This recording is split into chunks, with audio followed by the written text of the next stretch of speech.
Hello, everyone. Welcome to Office Hours. Great to have you with us. If you've come here via YouTube and want to know more about what we do at Office Hours, head over to officehours.global. That's our primary web portal for more information and all sorts of links about the show.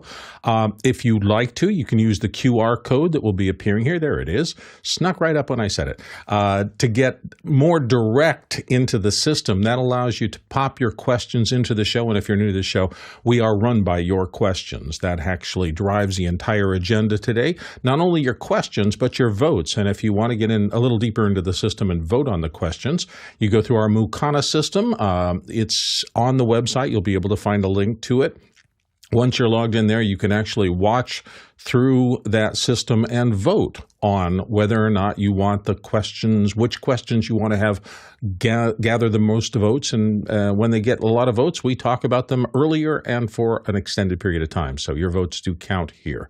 You can also, if you are on the QR system, just type in that URL. So you don't actually have to shoot it with your phone camera or something. You can just type it in and it'll take you to the immediate queue and put your questions in for today's show if something pops into your mind. Today in the second hour, we're talking about the Blackmagic Camera App, a tool that for many these days has started to replace their default camera app on their iPhones and gives them significantly more control over the camera array.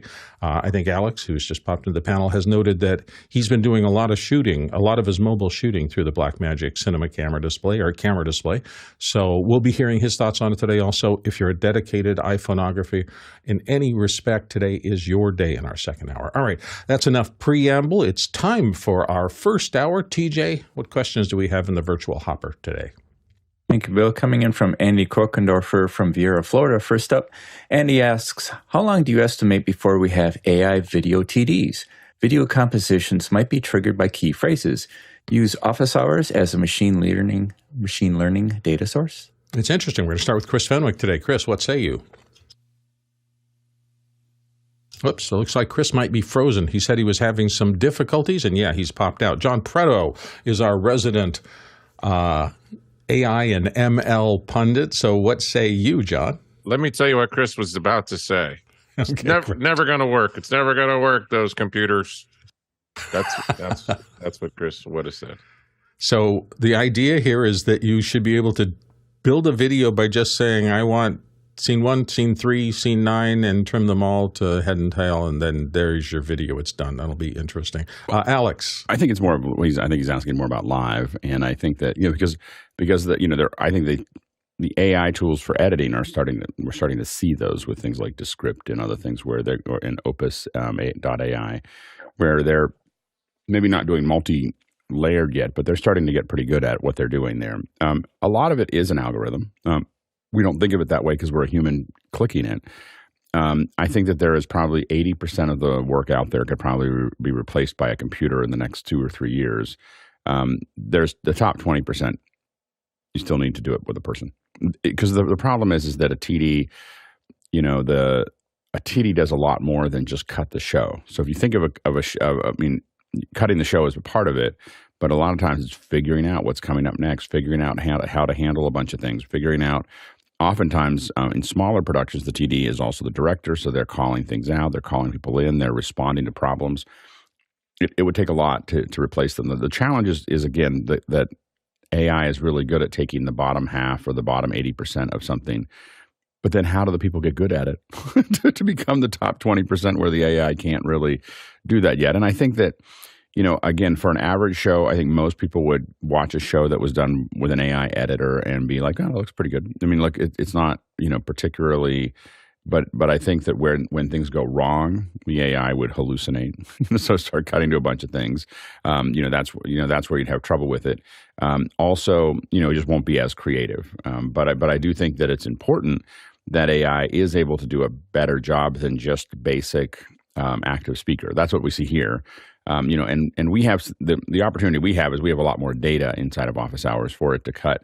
And what I'm trying to figure out how to do is really not how to have a computer take over for the TD, but have the TD really become more of an implicit director and have the computer really doing the cutting.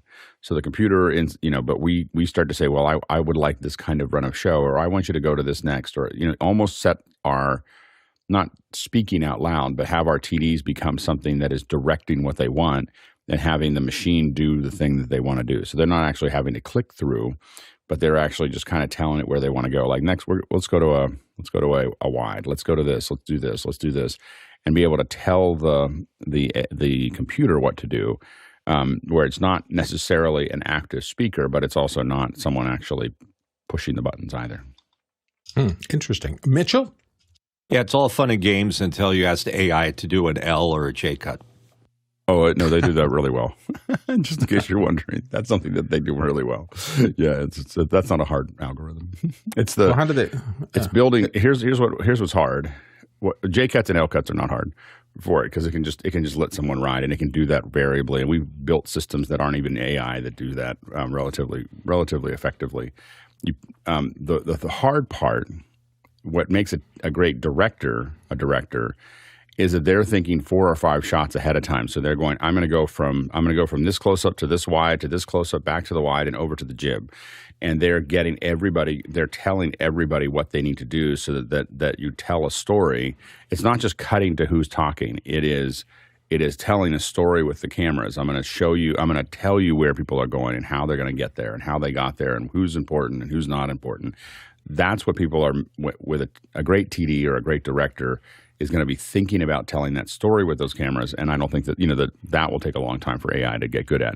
Cutting the cameras to a basic show like what we do, I don't think AI would do as good a job as the people that do it right now. But I think that you could do an average show. Like if we decide we want to go 24/7, I don't know if I can get TDs 24/7, but we would want a machine to be able to do something that is reasonably good, that gets us, from one, and then have this show still be what it is, and then have other shows that might be, a little bit more mechanical. What does the AI do if you tell it to do something wrong? Like ready to take 2, 3, no 2. Yeah, exactly. I mean, it may hallucinate, but you don't really want. But you're not really going ready to. Like it's like go to this when this happens. Go to this when this happens. Go to this. You become less explicit. And more of a, tell it. And we've done, so for instance, not in AI terms, but with Google Hangouts, when we had an API, we basically started doing things like only pay attention to these 3 people. Like there's 10 people in the Hangout, but we could, it's what we call soft click. And so we would soft click 3 people. It will only cut between those 3. It will ignore coughs and bangs and anything else that anybody else is doing. We could also adjust the attack. How long does someone have to talk before? This gets into your J-cut and L-cut, but how long does someone have to talk before I cut to them? So it'll just wait for them to start talking. So that way, if they just say it doesn't cut to them. They have to start actually making progress before it's going to go to them. But you can add a randomizer. So sometimes it cuts quickly, sometimes it lets them talk. It depends. You can adjust that per person. So those are all things that you could do. The reality is that when we got that system working, the final edit was better than the machine could do and better than the human could do, because its twitchiness of understanding when people were talking was so much faster than a human that it was able to do things that a human couldn't do, but it couldn't cut the show without our tweaking it. I mean, it couldn't cut it very well. I mean, it definitely cuts it. Zoom cuts something if we leave it alone with active speaker, but it would. So that's what we found is that the mixture between a human and a algorithm is lethal. Like it's just a really, really powerful way to cut a show for this kind of show. But yeah. So there's still tools and that's where we hope to soon have the tools that we need inside of Zoom to start replicating what we did there 10 years ago. So Zoom's almost there. So we're getting close. Interesting discussion, and we'll have more of it. Andy, thank you for your question. Let's move to the next question. From Mike Edwards in Brooklyn, New York. Mike says, morning, everyone. What prep tips for the presenter does the panel recommend in making a smooth presentation when presenting with a live translator on stage? This is for an in-person event. Alex, start us off. So there's a couple things. One is if you're speaking, don't do anything different. You can speak a little slower, but don't look at the translator. Don't wait for them to stop talking. Their job is to keep up with you. Like that's what they do, and so so your job, you might speak a little slower than you normally speak to give them a little bit more time. But if you start responding back and forth or looking at what they're doing, it actually creates a bunch of lags that aren't effective. So generally it's not to pay much attention to them in that sense. The only thing that you have to think about is if they're translating from people in the room back to you, obviously you want to make sure that you can hear them, and then you have to decide whether you need the whole audience to hear the translation or not. So a lot of and that can be done in an in-ear, so you can have something like either a phonak or an electrosonic or something like that is coming back up into your ear, and someone's feeding you. If you're an English speaker in France, you don't need the French translation to be given back to the audience. But if it's a mixed audience, then you may need to be able to have them, and that may be something that's broadcasted, so only the English folks put a translator on and they can hear that translation. So there's a bunch of different ways of managing that. There's some people that do it very physically. If you're seated, if you're not walking around, and if you're seated, you may have somebody. I mean, the Pope has someone whisper in there. There's someone in Spanish over his left shoulder that just whispers in his ear of what people are saying in Spanish. And so it just really depends on what your speaker is the most comfortable with as well, and especially if they do it a lot, your speakers will know how they want to do it. If you haven't done it very often, I would recommend an in-ear with someone being able to talk into it. But for people translating you, the biggest mistake we see with translators is people start paying attention to when the translator's done. Like, I have to slow down so the translators can keep up. They're used to it. They're in events at day in, day out where no one's paying attention to them, and they're just doing the translation, and that's where you want to be. CJ? Oops, you're muted, CJ.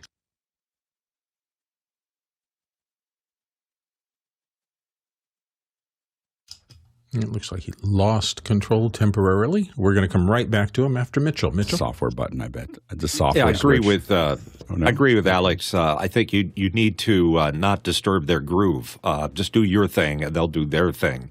I learned that kind of when we were doing Saturdays, when we were doing we had the signers on. And Laura was telling me, said, don't talk to them, Mitch. Just let them do their job. And that's the same with somebody doing translation. Just let them do their thing. Fair enough. I think CJ has this problem. And I just want to correct it. I just want to make sure the nomenclature is correct as people watch this. It is interpretation is live interpretation. Translation is something that's done in post. So if you're translating something, you so the nomenclature is if you're doing something live, whether it's text or speech or sign, it's interpretation, and if something you're taking someone's text and you're turning it into another language, it's translation. CJ? Whoops, you're still off. We're not hearing you. I don't know what's happened, but somehow you've managed an air gap in the microphone to yep, he's raised his hands for some reason. We're going to go to the next question. From Chester Sweeney, Las Vegas, Nevada, via the QR code. I know very little of DSLR cameras and how to operate. Is there something older, cheaper, and easier to start with under the $300 to $400 range? And TJ, you raised your hand on this, so dive in. I would take a look at the used market. There's a lot of older DSLR cameras, especially with the newer things coming out with the mirrorless and stuff. So there'll be a lot of older cameras available. Also, find your local camera store. There's got to be one in Las Vegas. Go in and say, hey, look, I don't know a lot here. And the good camera stores will have people that are willing to spend time with you, to educate you, and you'll build a relationship with them. I've got a good local camera store in town that I've been shopping at for more than 20 years, and I walk in and the people know me by name now. So take a look at your local camera store. Yeah, although I think Chester might have been interested in moving to something like a camcorder rather than a DSLR just because the DSLR seemed too complex. But Mitchell, dive in. I think TJ's advice is good. What you want to do is you want to get the most technology because it's a constantly moving target that you can get. And older does not necessarily translate well if you want something that's got new capabilities. For example, if you wanted that famous Sony autofocus working for it, which is not working right here. There it goes. Down, forget it. Anyhow, your best bet is to start with a low-end Sony like a ZV-1, and if the $600 price tag breaks the bank, try getting a rebuilt one because a lot of people are trading up. So I think even if you went to B&H, you could probably get a ZV-1 in that price range with a lens. So it's a good place to start. CJ? Well, we're still not hearing you. It may be frozen there. So, Alex? Yeah, I will say that in that price range, the camera that I see the most often are the Canon. I think the something 50, the R50 or C50. It is the used ones are pretty much tanks. They're not going to have the same autofocus, but you see them they're a pretty popular camera. There was a lot of them sold, and so there's a lot of them on eBay. So those are pretty strong cameras as far as learning how to use a DSLR. I do think that's I would probably look at a used Canon the Canon. I can never remember all the nomenclatures. The 50D, I think 50D. I think it's either D50 or Nikon puts the D at the front, Canon puts the D at the end. But anyway, those are that would be a good camera I think to start with in that price range if you want to do an SLR. I will admit, I don't go out very often with an SLR anymore. I mean, I have one here because I'm using it as a web camera, but I don't. My daily shooter is still an iPhone at this point, and so so think about why you need a DSLR and what you're using it for. TJ wanted to hop back in. TJ. Yeah, just to your point, Bill, about something simpler that's not a DSLR, aside from just your cell phone. Canon and Nikon and others do make what's called an all-in-one, where the lens is permanently affixed to the camera, gives you a little bit more creativity options, and you can set your exposure and dial in certain values to explore with that. Again, check with your local camera store because they'll have a lot of information and really help you out. Absolutely. And there's not one way to do this. There's lots of ways to do this. So good luck, Chester, in finding one that fits for you. Let's go to the next question. From Pedro G. Gonzalez III in Oklahoma City. Pedro says, have you seen the live stream Lakewood Church does every Sunday? Subtitles for music, translation to 5-person panels, remotes, camera work is cherry pie, live stream quality is the whipped cream. Alex, start us off. Have you seen this particular service? I've seen it go by. Yeah, so I've definitely seen what they do. This is Joel Osteen's piece here, and this is I will say a lot of churches. He's one of them.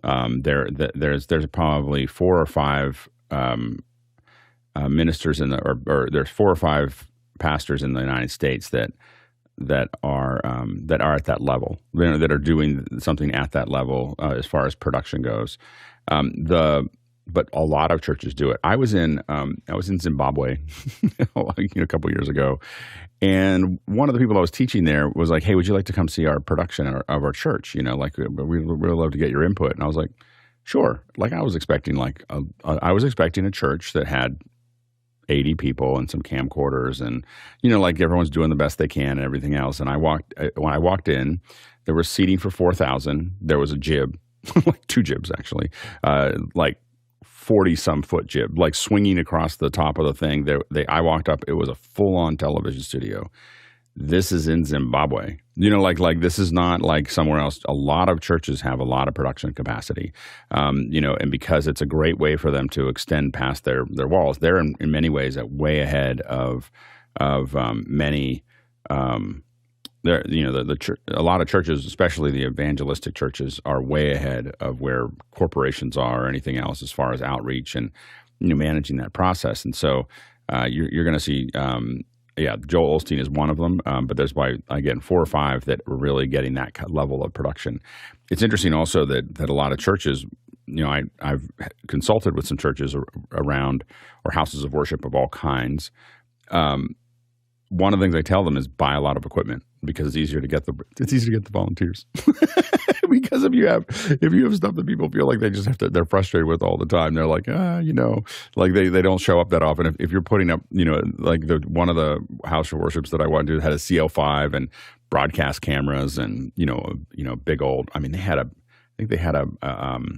Ross switcher. I mean, it was all on.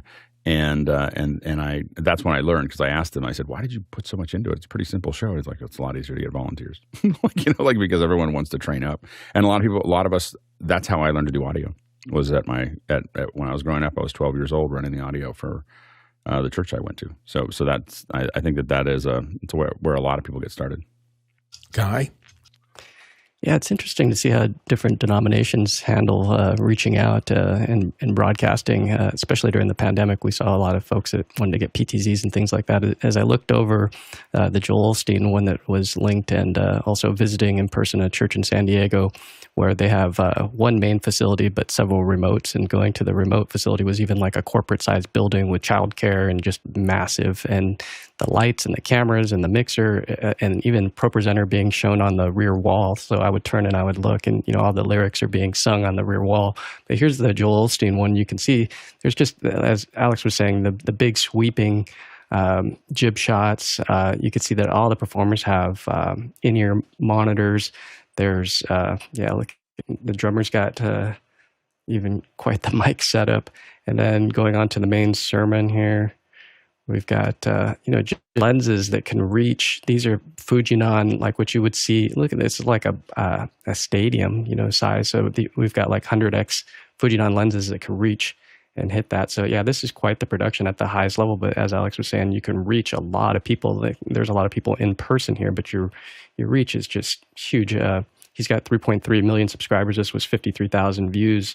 And this was just streamed 3 days ago. So it's pretty amazing, the reach that folks can get these days with this technology. I mean, it's a blessing to be able to get out that far. I mean, my church is bland compared to this. We do a couple a year that are pretty big, but like today and tomorrow I'll be doing a church choir where we mic'd up more than 19 microphones on one stage yesterday. So it's just how deep do you want to get? But I do a lot for the learning. And, that's one of the other nice things is, as Alex was saying, where we can get in there and learn. Like I don't own a Behringer XR18, but I get to use one and get to see how professional EQs and things like that are just invaluable because he's got years. I mean, he's a touring musician, so he goes out there and he does all this, fancy stuff that a Brian Maddox would do.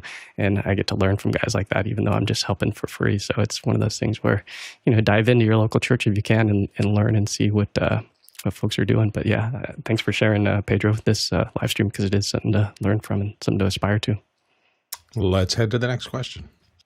From Eric Hertz in Hartford, Connecticut. Eric says, we want to put in some fixed LED lighting into a room with 100 seats for a 3 to 5 person panel discussion. These lights could be up to 35 feet back and fixed to 12-foot ceilings. How many do you recommend? Which brands do you recommend? Alex? Yeah, just kind of, I guess the question is what do you need from the 100 people that are in the room? Do you need them to be, or do you want to interact with them? So are you going to be lighting them? I mean, the first thing you want to do is think about some kind of grid up there. So you're going to figure out having the lights, the further the lights get away from you, the harder it is to light. So you're talking about some version of a LECO. And so you're going to have a lot of hard lights because as you pull them back, you're going to focus them more. They have to throw a lot further than what they're there. So, and there are some digital versions of those or LED versions of those, but you're really looking at theater style projection lighting at that point. And so you can definitely do that for panel discussions. You are going to want a grid. You're not putting them somewhere unless you're, if you're doing fixed lighting, think about the grid. Think about how you're going to run power, DMX, to all those lights. Think about whether you just want to put movers in there. So one of the things is you get into the grid and you get a lot of fixed lights, and that's going to be what it is for the show. In some cases, we see people just put a bunch of moving lights in, and that way they can move them. You can have different looks for the show, and keep an eye out I think the person that you want to look at when we're on the panel is when Tlaloc is on, because of course this is what he does. this is his business, and so he might be able to give you also some input as well. Guy. Yeah, just to throw a picture up to show what Alex is talking about. These are the Source 4 ellipsoidal type lights. You'll notice that they have what's called internal barn doors. And with those barn doors, you can actually put different patterns inside too if you want to cut the light. But so you have internal barn doors that can cut the light. So you can shape this light. So if this is a circle right here, you can actually cut from the top and make it like a half moon, or from the sides or from the bottom. They're really cool, and now they're really cool. These used to be really hot. So I had the traditional ones where they were hot lights, but now you can get these in the LED. Professional voiceover voice. Whoops, we've got some leakage in here from something somebody's playing back. Yeah, ellipsoidals are one source. The problem that I've had with using entirely Licos or ellipsoidals is that it tends to be a hard edge beam. It cuts beautifully, so you can definitely keep it off of places you don't want it to spill. But I've never been completely happy, even if I diffuse the front end. The other option is to use a Fresnel lensed light of some sort. Now, they don't project as far as the Licos, but the nature of the physics of a Fresnel lens is that it spreads out and softens the light that's hitting the object. So I think it tends to make people look a little better. You cannot throw as far, so you're talking about 35 feet back. I think you're right in the middle zone there. They also are cuttable. You can use barn doors on the front end of an ellipsoidal or on a Fresnel lens light. And now that they've moved away, the one thing you want to stay completely away from is LED arrays. They are not good for this circumstance. So even though they're very efficient, they're just bad. You can't cut them. Instead of cutting, they end up looking like Venetian blinds with little stripes of lights. So anything with a cob or chip-on board light source in the instrument will be your best bet here. And I would probably go with some reasonably large Fresnels. That would be my kind of first instinct. Guy, you have some additional thoughts? Yeah, the Nanlite rep brought out some of these huge monsters, these 720s, I believe they were. And these are also what we used in Noah's gig. And we were able to throw these really nice soft boxes that were lanterns over the top. And they're really easy to attach. It's the Bowens mount. So I would also look at these because not only can you put a Fresnel on there, so with the Bowens mount, there's different attachments. So if you want a soft light and you want to move it closer, you can get the lantern. If you want to throw on a projection type light, so they call it the projector, you can put the projector on and that'll throw that light across the room 35 feet. So I'd also look at those in addition to, it just depends on how many and how wide of an area that you need to light up. But these things, when the rep brought it over, we were outside and we hooked it up and we were throwing light in sunlight. We were filling in shadows underneath people's chins and stuff. So pretty amazing what you can get as opposed to what we used to have to use with HMIs and big power and generators. And now this just runs off of a 20 amp circuit. Yeah, it's real. Bowens is interesting. That was one of the saddest things from the pandemic to me is right after the pandemic hit, Bowens, which has been around for decades and decades, went under. But the Bowens mount is still universal. And even today, the newer lighting manufacturers are going to that because, as Guy says, there's an unbelievable universe of Bowens mount light modifiers. And once you get into that system, sky's the limit on terms of being able to shape and control the light. Let's move on to the next question. Andy Kokendorfer from Viera, Florida wants to know, how do you warm up for voiceover recordings? Overemphasize Gina lolibridgida? Mitchell, take away on this. There's a great cultural reference for you. No, I've never used that particular one. I could tell you a couple things not to do first. Back in the old radio days, you could always tell the DJ was getting ready to crack the mic when you hear him go, which is a very bad thing to do to your voice. The best thing to do, make sure you know what you're eating before you go in. In fact, don't eat before you go in and read something or present something, because the stuff tends to get clogged up in your throat. Like a couple of donuts can really be a problem. Best thing to do is room temperature water. And if you've got a little scratchy throat, some tea with a little bit of honey in it will do wonders. Making sounds and things like that, it's up to you. You may have your own system of doing it. I do a little bit of shouting to clear it all out, but don't do the old radio thing. That's bad. Alex? Yeah. So one of the things I try to do is I try to do it in the morning. So if someone, when I do voiceovers for someone, I will do it before I talk to anyone else. Like I still do some exercises, so it doesn't sound like, I just woke up. But it also is, I'm usually the most relaxed in the morning, so it's usually, I feel like my voice is at its best. It gets worse over the day most of the time. So I try not to do things in the afternoon. I will say that I do a diction, which is, I don't know if I want to do it in front of the, I will tell you what I do. I'm not going to do it on the show because I just don't want to see a screen of me doing it. But I count to 10. I go 1, 1, 2, 1, 2, 3, 1, 2, 3, 4, 1, 2, 3, 4, 5. And I'll do that all the way to 10, except that I'll stick my tongue out as far as it will go. and do that. And what it does is it forces my teeth to be apart. We used to do it when I was in theater. We used to do it as we used to put a cork in our mouth. So you put a cork in your mouth and or like a 1-inch cork in your mouth, and you do that, and it would actually force you to your jaw will open up, and you'll actually have better diction. And I'll do it oftentimes right before I do a read, and sometimes I'll go back and refresh it. You'd be surprised at how sharp your words sound after you do that exercise. It's kind of like a magical exercise that I learned from some theater director, and it's I don't do it every day. I don't do it now. I'm definitely not going to do it on the show because it looks really silly. I just do it with my tongue because I don't have a cork, so I probably should have a cork sitting around somewhere. It's just easier, but you'll see me do it. You'll hear me do it. I usually won't put it on air, but if I'm doing a voiceover for you, you'll hear me do it somewhere where I do that. And if you talk before and then do that exercise and then talk afterwards, you'll hear the difference. CJ.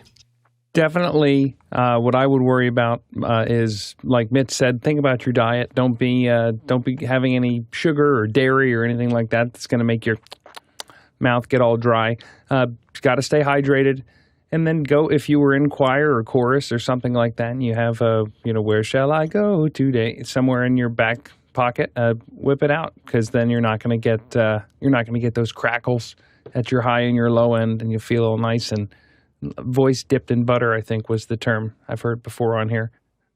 Mitchell Hill, come back. I can tell you how I started out. We used to fill our mouth with marbles. By the way, don't try this at home. And read copy. And we'd take one marble out and read another piece of copy and so on until we lost all our marbles. Oh, I should have known it was coming. Anyway, having done voice work for a long, long time, I will tell you something. The best advice I ever got was from our program director, Nat Stevens at KOY Radio in Phoenix when I was just starting out as a youngster. And he said, your voice is muscles, just like anything else. So don't walk in having not done any voiceover for 6 months and expect your best performance. Read something out loud every day, over and over again, if you want to get into the voiceover side of things, or if you just want to perform really well for one time. Don't rely on doing it that day. Build up to it. And to this day, even after COVID, I hadn't done a lot of voiceover work, and I started with the show here. And then the next thing you know, I'm on every day doing something, and I can tell my voice is getting stronger. Those muscles are getting better, and my articulation is getting better. If you go back to the first times I was on the show, even as somebody who's done voiceover for 50 years, essentially, I was still seeing improvement after I had taken time off in just getting my instrument back. And now things that were difficult for me to pronounce and go through are very much easier because I'm back in the groove and I'm doing it every day. So practice, practice, practice is kind of what it comes down to. Let's go to the next question. Via the QR code, Agent Ogden from San Francisco says, Bill says once you stop paying for the software subscription, you lose full access to the content you created. Assuming Adobe, you lose access to edit, not view or use the content. Lease a shovel, dig a hole, then cancel. I still have a hole. Alex. Yeah, you do, but if you ever need to go back and do something with it, you don't. That's a real bummer. So being able, having all access to all your project files. I mean, I do find that I subscribe to Photoshop. I'll probably subscribe to Photoshop for the rest of my life. It's just something that I still don't use it as much as I used to. I'm constantly working on it, but haven't found that Pixelmator or Affinity has perfectly replaced what I need from Photoshop, especially now with, I will admit, the new shot in the arm is that I use the generative AI in Photoshop at least 2 or 3 times a week. Like it's just a constant, I need this a little wider. I need this a little higher. I need a little something over here. I need a little do whatever. I use it so often that it'd be very hard for me to give up until the other apps were able to do that. But I will say that it does affect how I look. And I use I'm a subscriber of all the Substance tools because I'm doing stuff in USDZ and they do some pretty good stuff there. For the other things like After Effects and Photoshop and After Effects and Premiere and so on and so forth, it definitely the subscription definitely affects my willingness to use the apps because I'm going to build a really complex. I'm building really complex content that I may need to go back and dig into, and I look at it through the lens of I'm now stuck paying for this subscription or at least turning it back on just to get to those project files again. So it really is like a hook that I'm not willing to, as Bill has mentioned before, it's just a hook I'm not willing to put in. And part of it is because I think that Resolve is a superior product to Premiere. I will not say that I don't compare Premiere and Final Cut. I feel like Premiere and Final Cut are two different, and Resolve and Final Cut are two different beasts. Like for me, Resolve and Final Cut sit in my desk and I use both of them almost equally. So they're two different tools for me. So I don't like compare them together, but I definitely compare Resolve to Premiere. And Resolve is a superior product. Like it's just from a pure technical perspective, like people can have muscle memory in Premiere, but Resolve's a better product and it costs $300 once. So I think that's the hard part. I don't understand the use of Premiere anymore. Like I think that Resolve about 2 versions ago passed Premiere, and they've got 5 times more engineers. So how do we think this is going to go? This is not going to. I don't think it's going to turn out well in that area. So, Mitchell. And now for something completely different. Here's the thing. Subscription is a bad word. Everybody reacts to it the same way.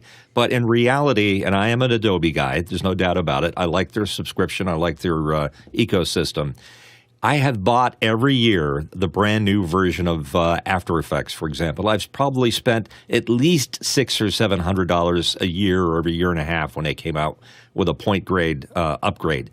And the reality is you're spending less money with a subscription service. You just don't have that comfort of owning it like I do. I've got a cabinet in there that's full of everything for After Effects since it was COSA.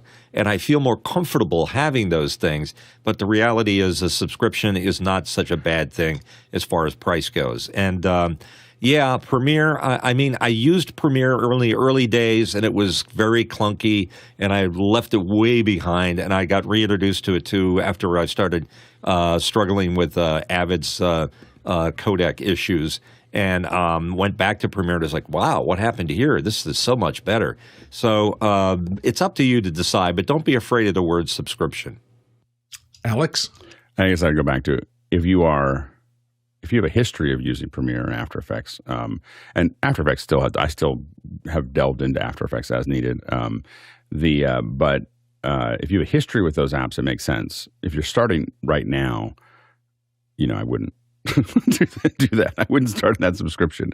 I don't think that this is $300 once is a big deal for both Final Cut or Resolve. I wouldn't get into that at this point. I just don't think that they're now Photoshop again.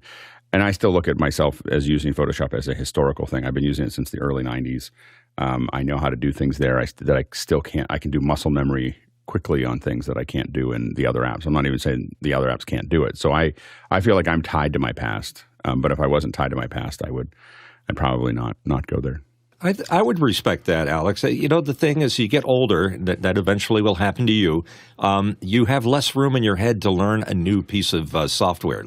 I respect Resolve. I really want to get into it, but I'm not sure I want to jump into that whole thing. I invest in futures. So I look at an app, and I don't look at where the app is. I don't look at where it was. I look at where it's going.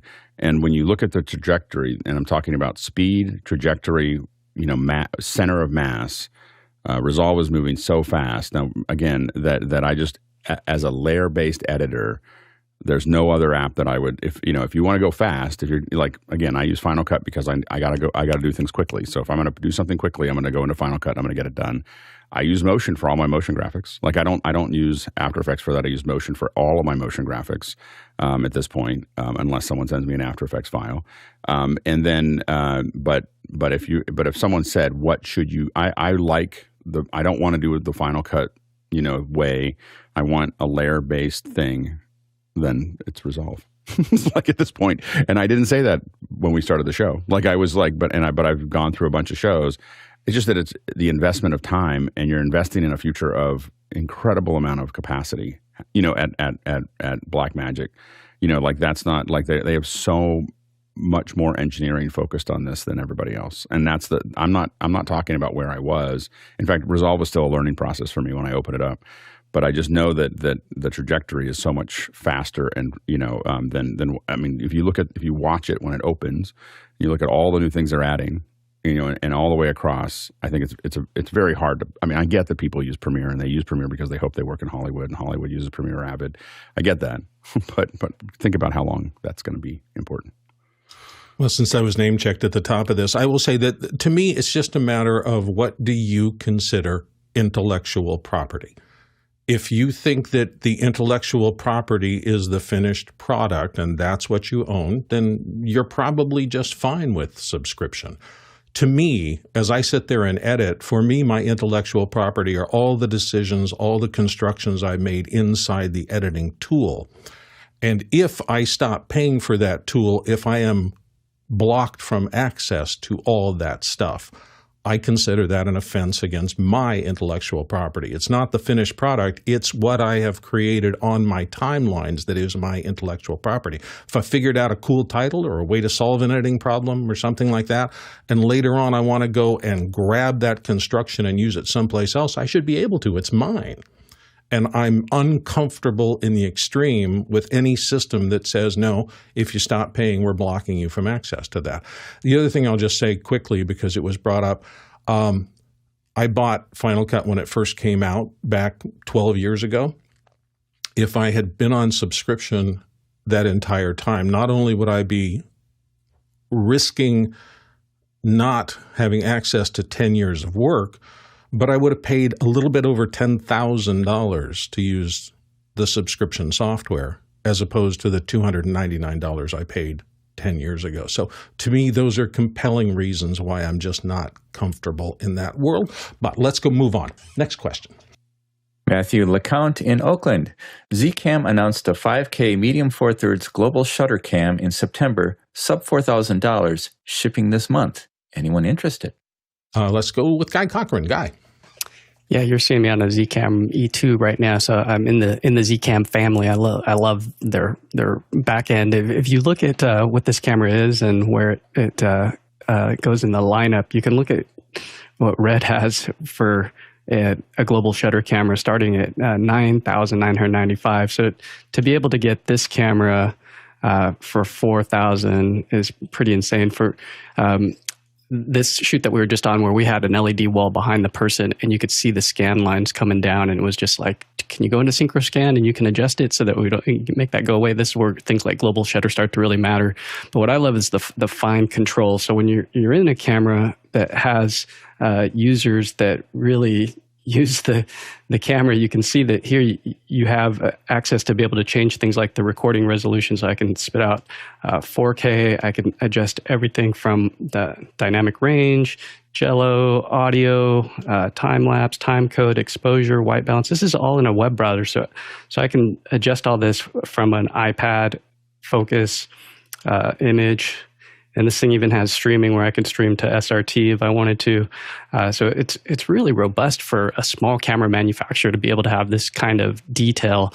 I'm surprised they don't have more of a following. The people that are in the Facebook group are like rabid fans, so I'm sure this camera is going to sell well. It's a great camera for the money, for under $4,000. I mean, I've been using this one every day for 3 years, and it's been amazing. Alex. STI. That's the problem. like that's it's not, the lack of SDI has us all, like everyone that I work with looks at the Ecamm and they go, hey, that looks like an amazing camera, and then you realize there's no SDI output, and then everyone's like, okay, well, I can't do that. And I understand why they're doing it. I understand that they don't want to be constrained to the SDI formats and the you know, there's a bunch of things there that they're doing. But the reason that it doesn't go anywhere is because when it is used a lot. I've seen it used in a lot of places because of its specific tools and because of what it can do. And there are some people that love the fact that they can work on an Ethernet thing. But for large productions, you're asking them to shift an enormous number of things when every other camera they have, they can plug an SDI feed into. But that's what stops Zcam from. It's a choice that they've made, and it's definitely capped their market so far. I think that they're betting into the future. I think the future may come to them, through Ethernet as we go to 2110 and we go to lots of other things. But I think they've been a little ahead in that area, and They say that, one step ahead, you're a leader, 2 steps ahead, you're a martyr. So they're somewhere like 1.5 steps. But I know that for me, the productions that we've done, that we've looked at Zcam, it dies I don't have a pipeline to support it. So that's the hard part, is the ecosystem.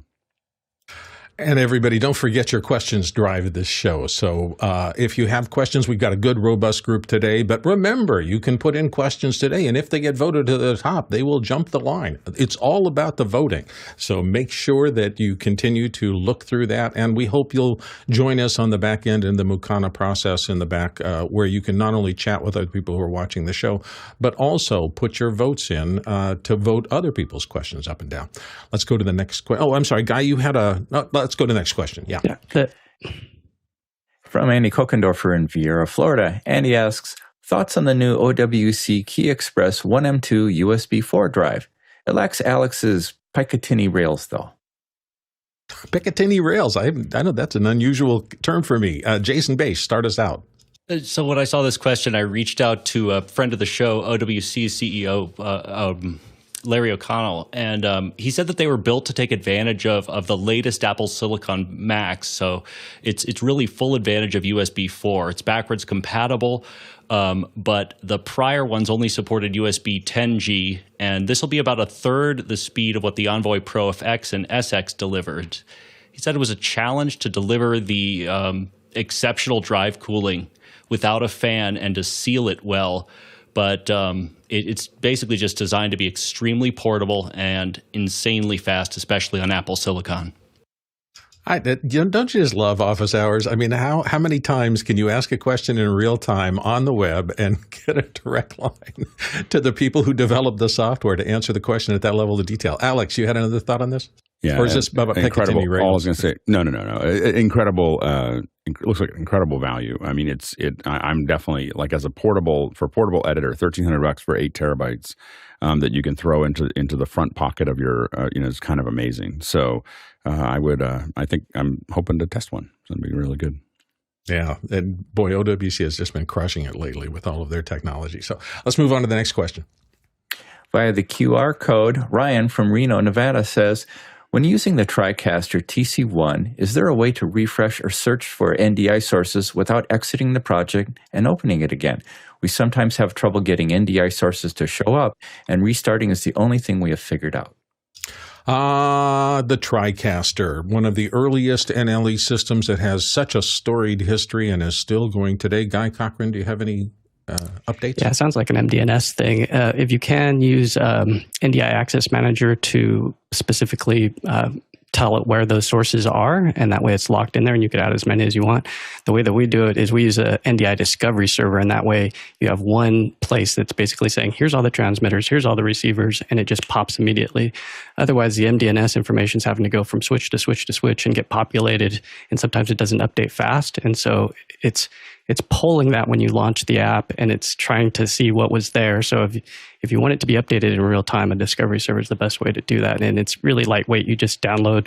You could Google it. It's really simple. You could put it on a $100 old PC, and it'll work fine. And that way, it's just a directory. All it does is it's just an IP address with a directory, and it's just like an XML or CSV file that just says, this is here, this is here, this source is here, and it just pops. So when you go to scan, it'll be there every single time. So if you want to cure that woe, put on a discovery server on a simple PC, and that'll solve it. Excellent. Next question. From Chris Widener in Lafayette, Indiana. Chris says, so we've talked about NDI and Dante not being good neighbors on a network. And any suggestions on Cisco switches for best practice? Alex. Yeah, Netgear 4250.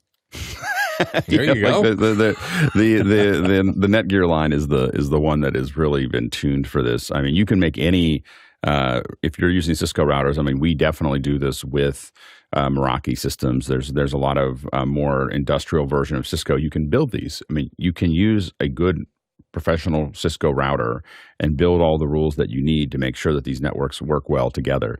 If you want to have something that's turnkey, the Netgear solutions are the ones that are just like, I put it in and it works.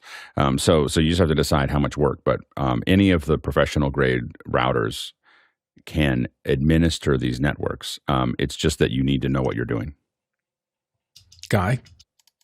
Yeah, if you were to go in and into one of these, this is a 4250, and I have 3 of them here. If you were to export to the profile and look at everything that's in there, all the little tweaks that they make, IGMP snooping plus, all these things that Netgear has specifically as a switch company has said, hey, AV professionals, what do you need? And they went in there and they worked with engineering and they manufactured a device that makes it super easy. The amount of time, this is a $600 switcher, it'll cost you more in time to configure than just buying the unit. So I would say if you can, just segment the NDI to its own. So physically take a separate NIC and a separate cable and put it here. You can still have all your Cisco stuff, just for all your routing and everything. You can still use Ubiquiti or Cisco, but then set up a specific switch with a separate NIC, and you will have no problems with Dante or with NDI. So that's my recommendation. There you go. Next question. Coming in via the QR code, Joe Phillips in Murphy, North Carolina. Is there a more effective method to ensure the security of connectors? And there's a link to it. Lots of things. Yeah, Alex, dive in. Yeah, this is what he's showing here. So this is with gaff tape. And the answer is, in most cases, no. That is the problem. There are some, there are basically some HDMI latches that you can get. So there are companies that make latches that are part of the system that will basically swing up and grab onto the end of into it, but it's usually built into the hardware. I don't know of a lot of ones you can add to your hardware that are going to do that. There might be one that sticks to the bottom of it that has a latch to it, but oftentimes we are securing these, with some version of what you showed there to things where we definitely don't want to pull them out. But this is also why a lot of us aren't using, try to avoid HDMI in production. That's why we're using SDI, is because it locks. But there are I think it's called Posilock HDMI, where the HDMI, and oftentimes the HDMI cables and the HDMI device has a way to either screw it in or screw in a sheath to pull it in, or they have a little latch that grabs onto it. But none of them are great solutions. Mitchell? Another place to look, especially if you're going to USB, is our friends at OWC have these real cool little Klingon devices that go in line, and there's a little hole in the top where a knurled knob can screw in and hold it there. So just as other things that can be secured that normally can fall out. Yeah, there's one more company I'll just mention in passing. It's a company called Tethered Tools. It does a lot with the DSLR shooters because they have this problem in spades. Those connectors are so small on cameras, and the people who shoot professionally need these. So they have a whole variety of little clips and tether strings and things like that will ensure a connector does not pull out. It's worth investigating. I can't guarantee you that it'll be exactly what you need, but there are companies who make devices to try to avoid this problem. Mitch, you want to come back in on something else? Real quick. If you have like a mini HDMI like you do on this Sony camera, this little device here fixes the problem because it has a full-size adjustment above that you can see, you can plug into. So in a sense, you're securing it by taking a flimsy HDMI mini and making it into a full-size one. And this little device here is a small rig. You can get it anytime. Yeah, and Mitch just reminded me about that. If you put your device at a cage of some kind, now you can't do that on rack mount stuff, but if you're looking to attach it to a mobile device of some kind, those cages provide multiple attachment points that can really make a big difference in security. Let's move on to the next question. Francis Frey in Cambridge, Massachusetts, via the QR code. A podcast with co-hosts live in a physical room together and the producer and guest in remote locations, all connecting on Zoom. Co-hosts on their own laptops. Audio has been challenging due to feedback. Best practice advice for mixer and routing. Alex, help out. Yeah, so you want to get everybody into the same mixer. So having people join the Zoom, I'm assuming everyone's kind of recording on their own, and maybe you have an open speaker there. That would cause all kinds of problems. So the folks that are there need to be on one mixer, and that can be a variety of, any interface that has enough inputs for you to get into Zoom and also be able to record it. You could use something like an F3 or an F6 or a obviously sound devices we use a lot as well. But there's a lot of interfaces from Scarlett's to Universal Audio to a lot of different things that you could use to get them all in there. And then you can either use software to record those, or if I prefer to have them recorded on their own. Like when I do a podcast, I almost always record to my remote mixer, like a Mix Pre 3 or Mix Pre 6 or Scorpio or whatever. Get them all into the same one. Make sure everybody's wearing headphones. Find a way to get the Zoom out and fed back to them, and that's through that interface. So you want to be able to, so they can hear the person on the other side. Now, what we do is we record when we're doing it over Zoom. On the remote, we are using Zoom ISO, and that way we can identify the person on the other end that we want to grab. We grab onto theirs and send it into, we talked about this yesterday, so that we can record that separately. So we record that ISO separately. We record the folks that are local separate. Everyone's got to have headphones. Everyone should share the same mixer and one computer, not have all their own laptops. And you want to figure out how you're going to lay that out. But having everybody coming in on their own machines, talking to them, would be pretty difficult to mix later. It's going to cause a lot because you're going to have a ton of crossover between all those mics. So, I would recommend something like, as little as an SM58, as much as SMB7s or SM7Bs. I always get those. Anyway, but those are probably the most popular that you see, going there. I use a lot of MB7s because they can go both ways. They can do USB or XLR. So those are the things to kind of think about. But get everybody on headphones. Get that ISO recorded. Record those ISOs separately. In a recorder, and I think you're going to find that a lot of us do this a lot. If you look at many of our shows, that's how we record them. Nice. All right, next question. Roscoe Jones from Key West, Florida, via the QR code asks, are we accepting shallow depth of field on TV because of two issues being fixed? One, managing the focus with better focus mechanisms, and two, producers or directors realizing that shallow depth of field is not a fix for a boring event. So now the shots are better and help the story. Alex, start us off. YouTube is why we're going to shorter depth of field, in my opinion. It's because YouTubers have been, really embraced this whole thing. It all started with the 5D Mark II, and people started shooting those for online. But YouTubers shoot with incredibly short depth of field because for a variety of reasons. One is that's the way people liked it to look, but it also reduces production cost because as you shorten that depth of field, there's a lot less you have to worry about.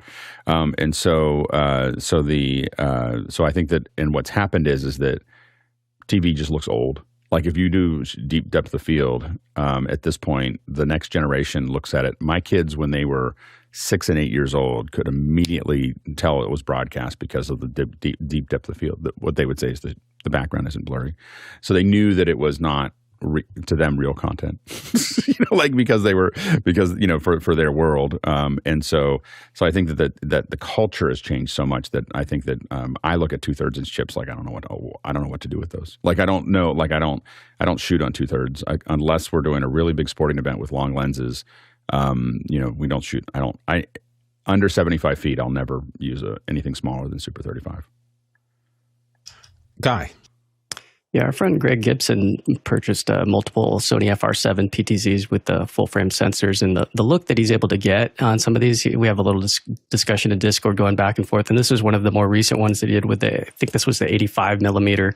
And as you look at some of these shots, he was comparing them because there was other broadcasters in the room that had the traditional gear, and his shots are just magical. So again, it does give you that dated look if you're, like Alex was saying, with the deep depth of field. When you have something that looks cinematic, it just adds that much more production value. And the last shoot that we were on last week, we had 4 FR7s, 2 FX6s, an FX9, and that is just magic. It looked amazing. So I think that's the future, is because these cameras are coming down to $12,000 with the lens, with the servo lens. That's the 28 to 120, I believe it is. It's just magic. So we're going to see more and more of this because the autofocus has gotten so much better. As that was the hard part before, was the autofocus for that shallow depth field. Nobody wanted to use it, and it's too hard to try and manually focus some of this stuff. Yeah, other people have said it, but shallow depth of field for me was always a technique to get the audience to focus on what you wanted them to focus on. So if you can make the background out of focus and keep the subject that you want to draw their eye in focus, it does that job really well. All right, we are almost at the top of the hour here. A couple of notes about what's coming up. Obviously, today we're going to be talking about the Blackmagic new camera app and what it's good for, and we'll explore that a little bit. Tomorrow's show, on Friday, we're streaming to multiple locations. That's the subject. We're not actually doing it. We're talking about doing it. How do you do this? Office Hours is going to begin streaming to more than one YouTube channel and eventually more than one platform. So we're going to be discussing the options about how to kind of work this out. Also, some things happening in the future here. The next one, the Isadora Lab with Elwes and Spiro, typically happens on Thursdays about an hour after the show finishes here, so 11 a.m. So look forward to that. And in general, always know that when we're not here doing the official show, Office Hours After Hours is open, and there's a robust discussion of all sorts of things there. So if you haven't been involved in the Office Hours part of the After Hours part of the Office Hours community, I guess that's the best way to put it, then you should probably take a look at it. All right, we are at the top of the hour. We'll see you back on the other side. And Bill, I'm going to jump in. One thing just that we're starting to add to some of these announcements is we're starting to get to a point where we used to have a problem where we didn't have enough questions for the first hour. Now we sent back like 15 questions from it, and a lot of this has to do with the QR code and other things like that. And people just asking more questions, producers asking more questions. We're running a little bit slower than we used to as well. I just want to remind people that if we send your question back, you can push it in the next day. So it goes back to your little hamburger that's up in your upper right. That's your notes. We're sending that. We just want to make sure people know where those questions went. They didn't go into the dumpster. Even if they're a QR code, they go back to QR and then they come back in. So nothing's lost.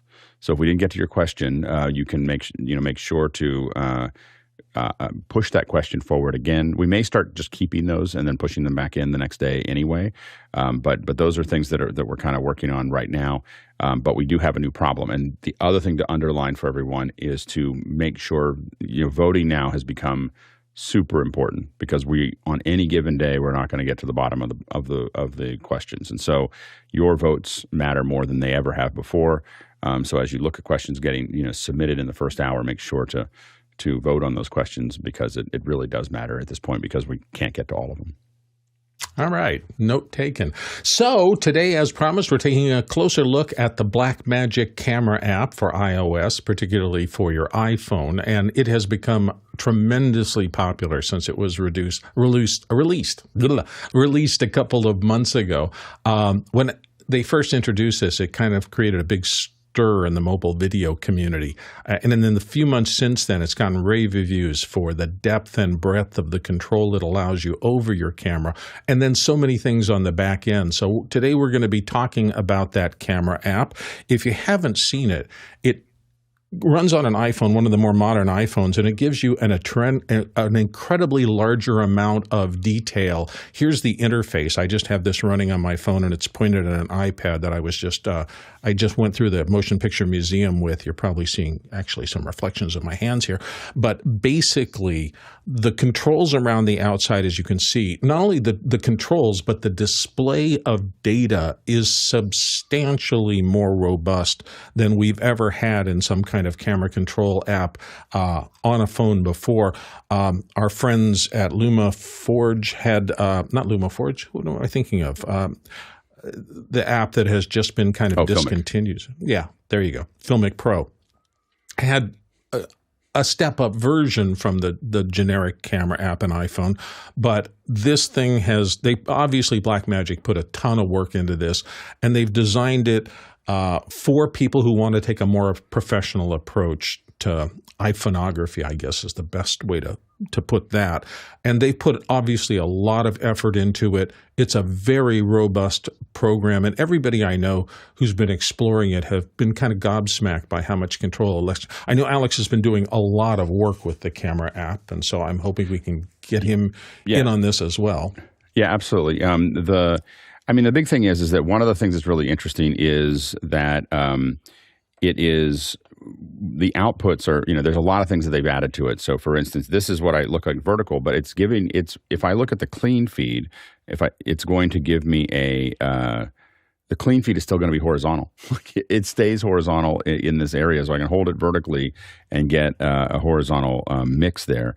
But the other thing is that as you start to look at these features, being able to get to a point where you have, all of these options as far as how you're recording. And I will say that it's not just that they're all there. They're a little easier to get to. I will say that I really liked Filmic Pro, but it was oftentimes chasing the menu was a little bit of a process for me. And so, but they've really added almost everything that you could possibly put in there. That this camera supports. Flicker free is always set to 50 because they're from Australia. So you always have to change it back to 60. So anyway, so like if you're in Australia, you don't have to do that in Europe. But I'm always like, oh, okay. Anyway, so it would be nice if it told it, look, oh, I'm not. I might look at my GPS and go, I'm not in Australia, so maybe I should be something else. But again, it basically exposes everything that you would possibly need for this. Now, some of these clips that I've shot here, it also, is taking advantage of it. And this is, I was shooting, and again, part of this takes advantage of the fact that it's of the camera. My daughter was playing drums in this one here, but this was shot. The thing you have to be careful of is this was shot at it's a 38 gig file. like when you shoot it, the ProRes HQ out of my phone, being able to shoot it from here. And I will say that the tools in general are way, they're much easier to get to. The other thing that I found is I almost immediately jumped over. Anytime I want to shoot any video that I care about, I jumped out of the Apple app. And so if I'm taking notes or capturing something really quickly, I go back into the Apple app, or if I need, and I may be missing something on this phone, if I need more than 60 frames a second. So I couldn't find, and it may be here, but I couldn't find the slow motion tools that I have in Final Cut, not in Final Cut, but in the Apple Photos app.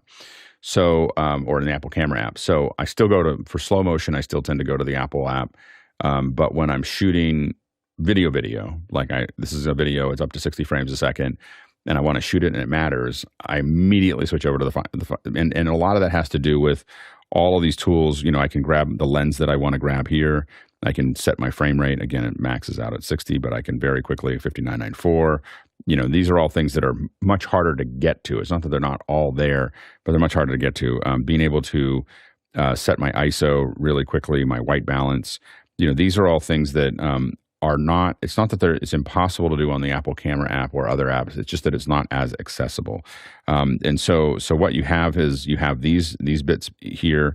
You have your stabilization. You have your, this is, what kind of zoom you're going to have, what you're going to jump into. Again, this is the kind of stuff that I want to see when I'm actually shooting something. So I'm in production and I want to see this. And let's see if I turn here. So you can see it here. So now I'm able to slate for the next clip. I have the lens, what lens data, reel, scene, take. These are all things that are being inserted into it, as you work. And so it is I would say that this is not, this isn't, I don't know everything about this app yet, I guess is what I would say. But what I will say is that you get very quickly, like, this is the future. Now, I haven't gone into the Blackmagic cloud yet. So that's still kind of that's still something that I have to kind of dig into.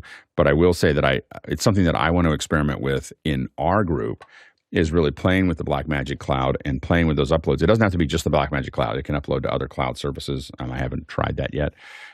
But being able to fire off stuff when it comes to like news gathering and so on and so forth, being able to have your phone automatically just pushing stuff up as you're recording is something that I am excited about. I haven't gotten to be able to test yet. But I think that it's a pretty interesting puzzle. But it very quickly, I will say that the moment I opened it up, I just knew that Filmic was in big trouble. Like, it was the first day. As soon as I opened up, I was like, this app for free on an iPhone, and it's done. Like, it's because it had everything that I was using Filmic for, and more. And then it also, I knew that, Blackmagic's probably going to keep on developing it. But I think that it's a really, it's an interesting model.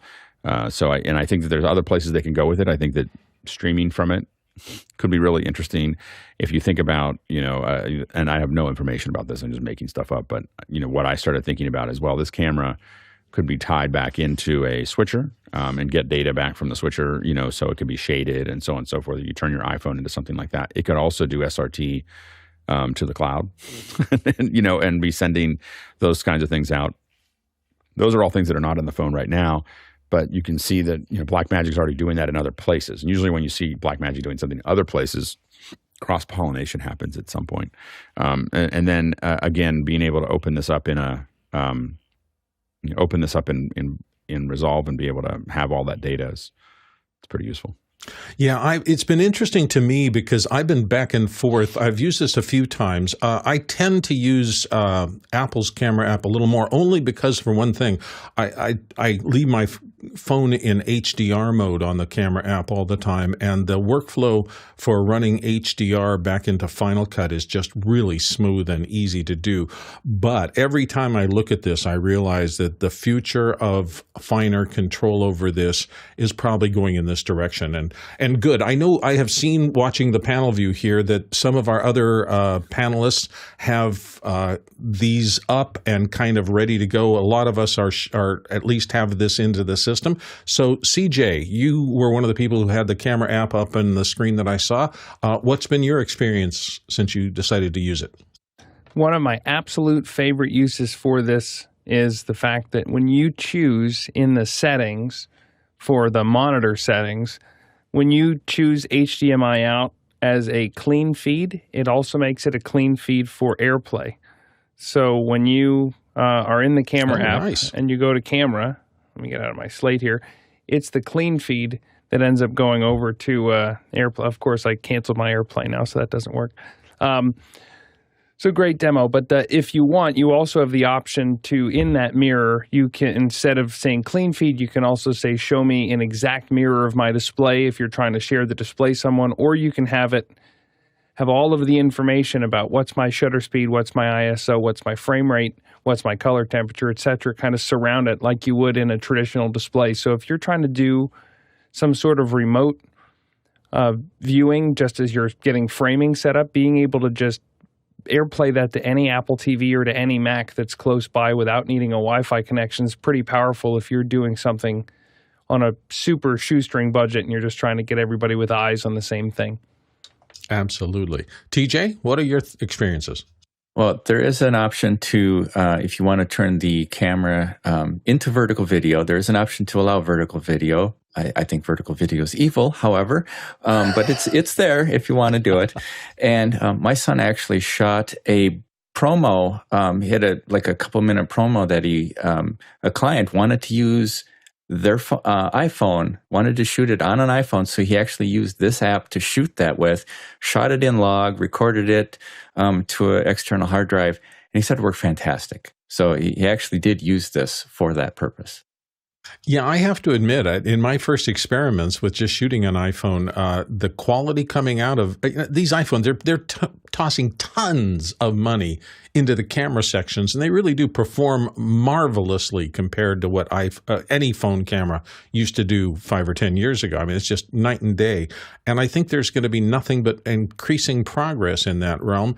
And when you're inside one of these things, and obviously this has been interesting to me as just an observer. There used to be a certain amount of tension between Apple and Blackmagic, and I think there is on some things. We still don't have ProRes RAW in some of the Blackmagic tools, and Blackmagic RAW is kind of a different beast. So I know there are areas where there's tension, but in the area of development and an App Store app like the Blackmagic Camera App, there's obviously been a lot of cross-pollination and talking between the engineering teams, because everything about this app from the day it was released has seemed to be solid as a rock. I don't know whether everybody else's experience is the same.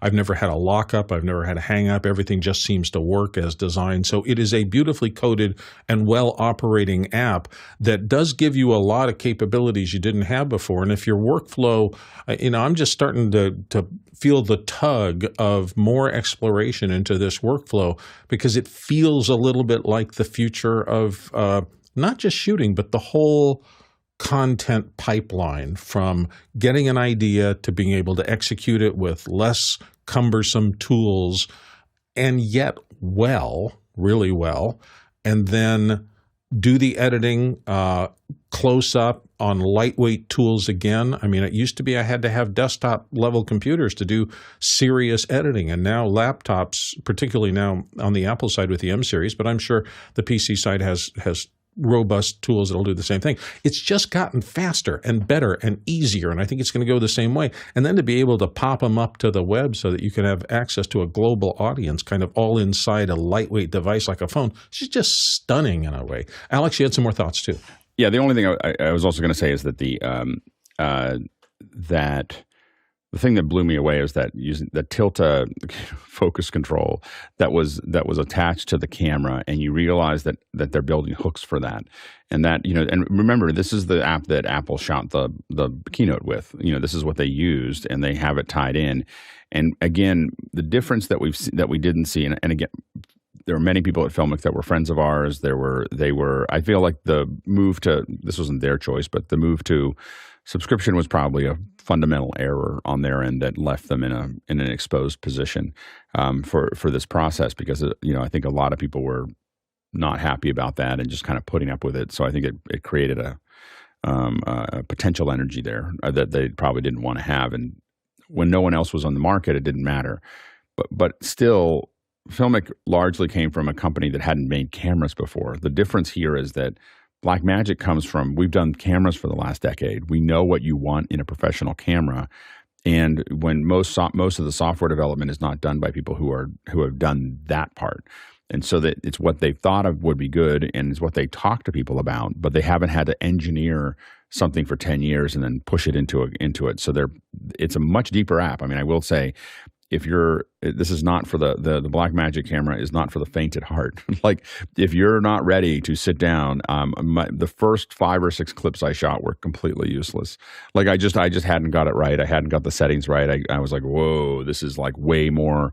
And now that I'm starting to get used to the interface, and I also have to, you saw there's only a couple clips in there. I have to delete them all the time. I have to pull them off all the time and put them somewhere, because I'm now generating, 50 gigs a shot every time I open up the camera, not just I'm not making little files anymore. So it is a professional level camera. I do think that we're going to see more and more integration with third party and external controls. And so being able to, I was kind of surprised that Blackmagic doesn't have tie their own controls into that, given that they tie Tiltas in. Maybe they do. I just didn't see it. But I was like, they have their own. Like they could do that. So I think that one thing that I'd be really interested to see is if, we've seen small rig. I'm getting one of those. I finally broke down. I'm just getting one of the generalized small rig setups rather than the special one for my phone, because I might get both. But the hard part is that the generalized one means that I can put any phone in there that I need to, as opposed to continually. I buy new ones every single time. I've got piles of small rigs. Anyway, so anyway, I think that just like small rigs doing that, I think that one of the things we're probably going to see in the next 2 or 3 months, definitely by NAB, someone's going to build a rig that you can slide into that is basically the breakout box that we would normally see. So that's what you see people kind of gluing on to the outside of the camera right now, is like, how do I take a USB-C and throw it into something that's going to give me some other USB outputs, give me an Ethernet, give me a HDMI, give me all of those things. Those little hubs are something that you eventually want to be in a camera rig.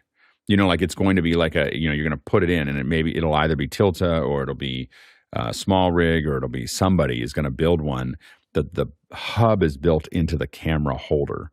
So you're going to put your camera in, and you're going to, and that hub is going to snap into the bottom of that USB-C.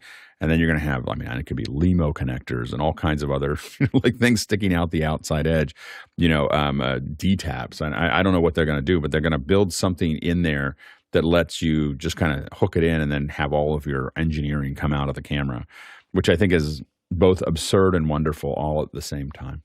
that we're going to do this with our cameras. But I will say that, the one thing to look at here is the power that being able to go into a location where people might be sensitive to cameras and being able to take broadcast quality footage. And I would say broadcast quality loosely. It's not going to, this is not replacing a giant film camera or a giant news camera, but you can definitely shoot footage that can hold its own and you have for a while on an iPhone. And this just gives you the control to do it. And it's, again, done by a real production company with a real back end. And I think it's a much different approach to what's happening. Also, I think that the young people who are coming up in the business are so fluid with these things. I'm remembering back to moments when I was hanging out with my son's friends and, trying to put a name or something like that in a database in my computer. And one of the young ladies reached out and said, "Can I just have it?" And in 2 seconds had typed all the information in there and handed it back to me. And I was going, I'm getting behind because that's what they're growing up with. They were used to phone interface for most of their I/O in their life. And so not exploring this new technology is going to get to the point where I think people can just zip past you because you're not keeping up. And this is kind of the amount of capabilities, the delta between this iPhone rig and $10,000, $15,000, $30,000 cameras I used 30 years ago. There's no delta. These are better cameras. I get better pictures than the SD cameras, even at those kind of prices that I was using when I started my career. So it's something I think everybody has to pay attention to. And I think unless you're a DP on major film sets, and even then I think you should keep half an eye on this stuff. This is the future. CJ, you had a thought. I think back to when I was, got my first real camera in my hands, and I had the knobs to play with everything. I'm going to play with the white balance. I'm going to play with the shutter speed. I'm going to play with the ISO and see what the image does. The fact that you are now on a phone, right? I just put the information overlay right on top of the phone. This screen is so big that I can just tap on every single thing that I could tweak. And just quickly say, what if I change the ISO? What if I change the white balance? What if I change the tint?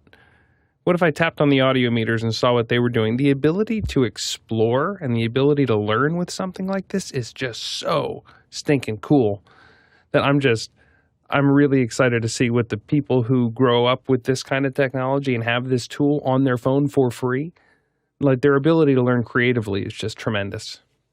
Absolutely. We were talking at the Creative Summit. I was talking with one of the young YouTubers there, and they just think differently. They're absolutely unafraid to go out into the world and create content on the fly, and it's because they've grown up with tools exactly like this. It hasn't been, I've got to arrange a crew and arrange a camera. It's, I got to go out and do something now.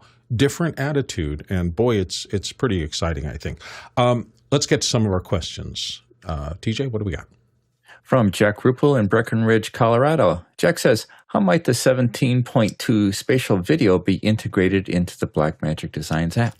And Alex has more experience in this than anybody else I know. Alex, what do you think? I don't have that. I don't have very much experience yet, but the the spatial audio, the spatial video is something. The way it's designed for how it's going to work with the iPhone and the pipeline is that it really feels like it's using the spatial cameras. You have to be in landscape mode, so because those two cameras have to be lined up, and it's designed to give you a video file that really just feels like a 2D file. It's just going to express itself in 3D when it needs to.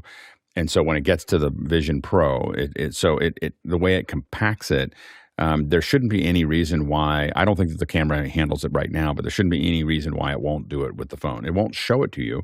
There won't be anything to see unless you have a Vision Pro. But what you're going to be able to do is, and there are people trying to hack this format so that they can get it back out to two discrete eyes, and that hasn't happened, I don't think, yet. But there should be no reason why I can't say I want to shoot spatial video, and it's just going to shoot spatial video with this process. And so I think that that's coming.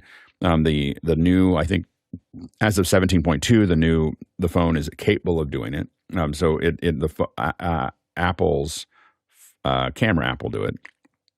You have to set it. I think it's limited to 1080p. But it shouldn't be a problem for it to add spatial. It may turn off a bunch of options because you can't do those things in spatial.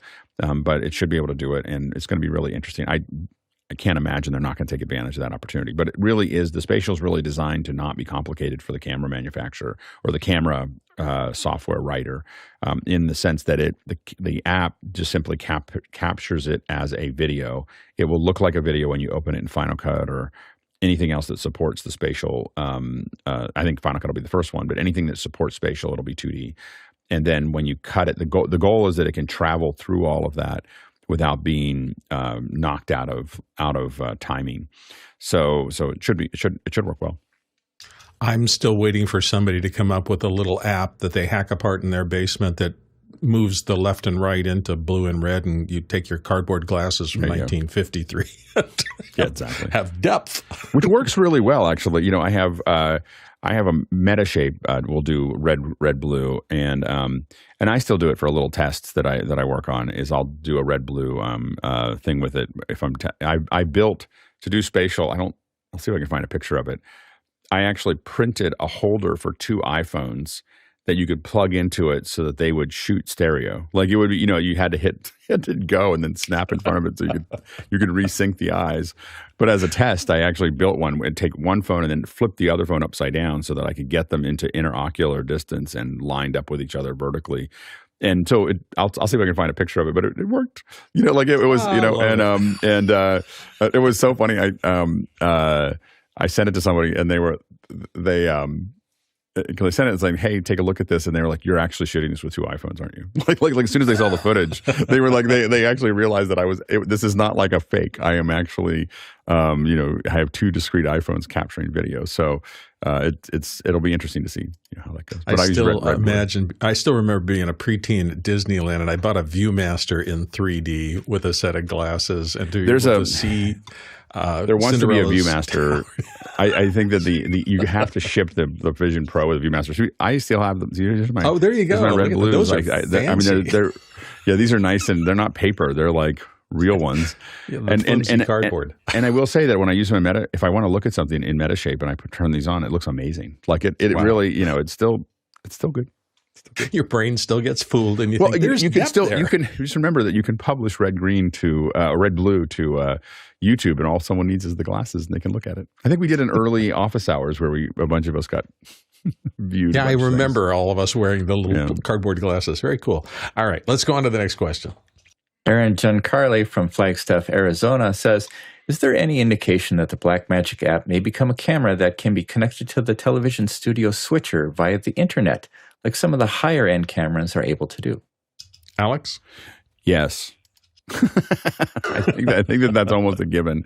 I wouldn't say it's a given, but I think that it's a highly probable thing that you would be able that Blackmagic is going to have some way for your phones to be tied back into the switcher, and there's no reason why the switcher shouldn't be able to actually talk to the camera. You should be able to shade the camera. Shade the camera app in the phone with the switcher. I'd be blown away if within the next year we don't get that. You know, I think that's almost an automatic for them. So I think so. I think I would say. I wonder if there's a new ATEM that might come out that has a little camera button on it that you could, or phone button on it. You could just attach the phone. The ones that have Ethernet inputs, it's an Ethernet to you could literally have Ethernet to USB-C. So an Ethernet to USB-C adapter. I mean, I have cables that do that. So literally have a USB into the phone and an HT or even an HDMI could talk back and forth through the HDMI cable, which is what it does now. You know, back to some of our cameras. But you could have it go into the Ethernet connection and then just you take over that camera and start shading it. There's no reason why it couldn't have that 2-way communication with your phone.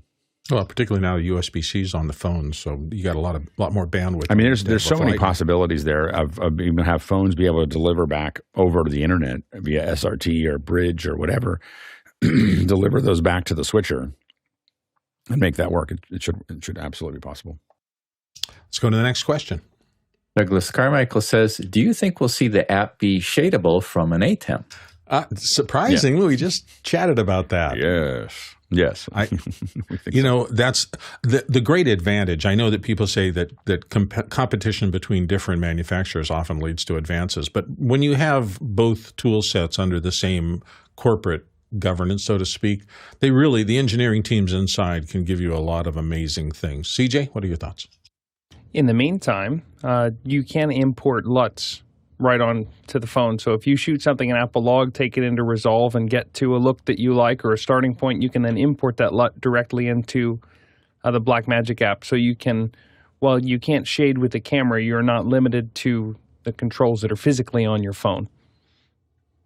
Okay, nice. Let's go to the next question. Aaron Giancarlo from Flagstaff, Arizona. Has anybody used the Blackmagic app for a collaboration with Blackmagic Cloud?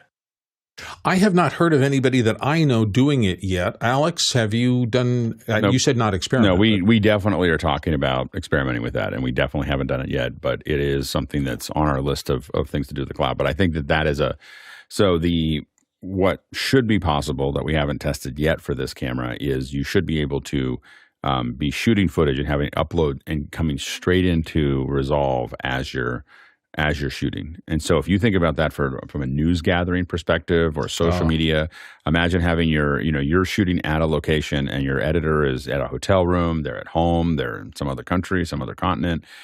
They can be sitting there cutting this whole show together and you're just simply shooting that stuff and it's automatically pushing it. I think it's going to be really powerful. I wonder if famously Apple is still using the Qualcomm modems. They've had some difficulty in terms of the technology, but I'm wondering if they're re-architecting their modem systems. They've been trying for years, and they're not quite there yet. But they've got unlimited resources and engineering talent to spare. So at some point when something comes out and they're building their own modem sections in there, you wonder if some of these things that we're talking about. This stuff is possible now. Apple doesn't need to do anything to make that work. Yeah, to do what that's we're right. talking about. Yeah, I'm just wondering whether there are additional capabilities in terms of extra speed for things like an upload of live video into their cloud system that might be enhanced. Maybe, maybe not. Guy, you want to weigh in on this? Yeah, I was digging into this a little bit. When we went to Zoomtopia, Blackmagic happened to be there, and so I had some questions for the rep, and one of them was, can you pause the upload so that it doesn't take over your cell phone while you're doing other things? So in the settings, there is a setting where you can say either auto upload, so that way it does it just in the background, and if you're on cellular, you can say wait until I get to Wi-Fi. So be careful about having these set. I don't remember what the defaults are because I changed mine. But then once you go to media, when something's uploaded to the cloud, it'll say it'll have this little checkbox here. And hey, that's David Brady.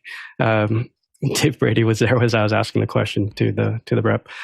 So we were able to upload a clip to the cloud, and then in the cloud it shows in your let's see if you guys are seeing this now. This is we are seeing your screen. We're seeing what you're pushing. Yeah, I'm switching over to a different let's see, camera 2.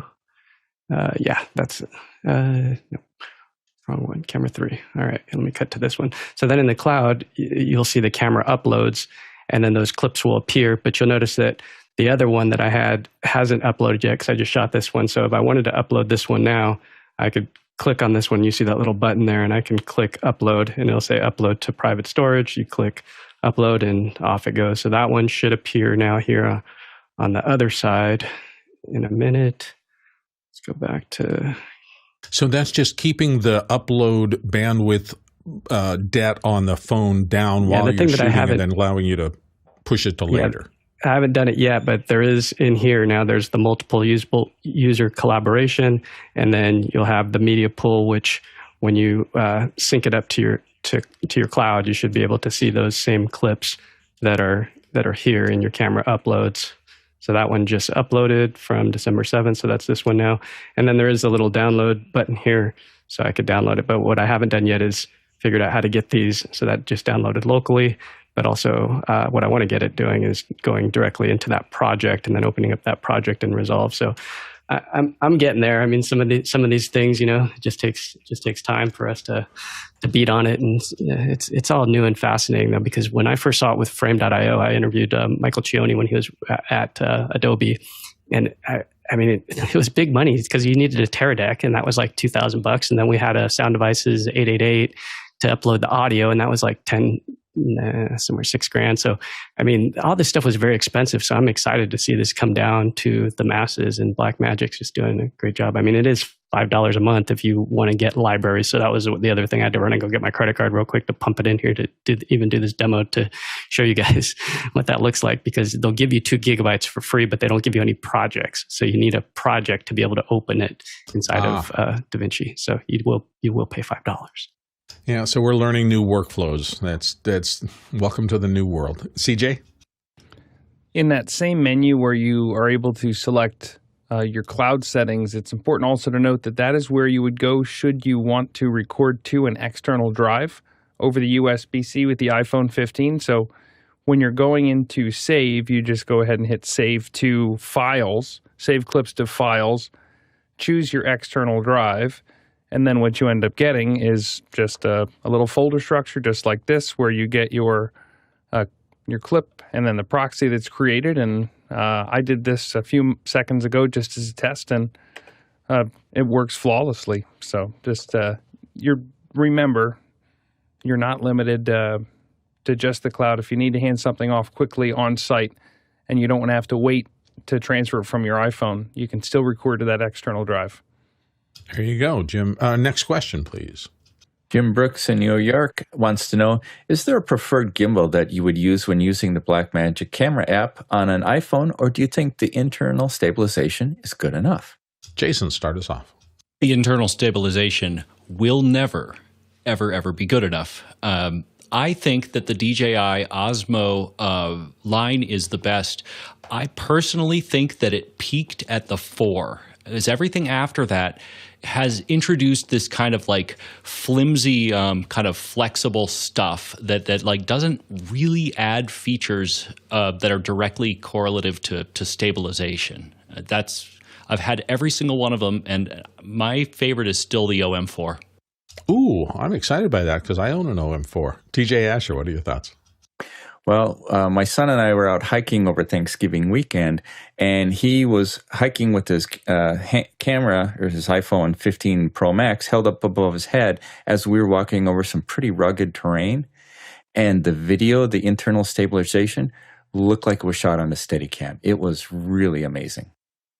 Yeah, I think the internal stabilization has gotten better and better. I understand, stabilization is always does it work in my circumstance for what I need right here?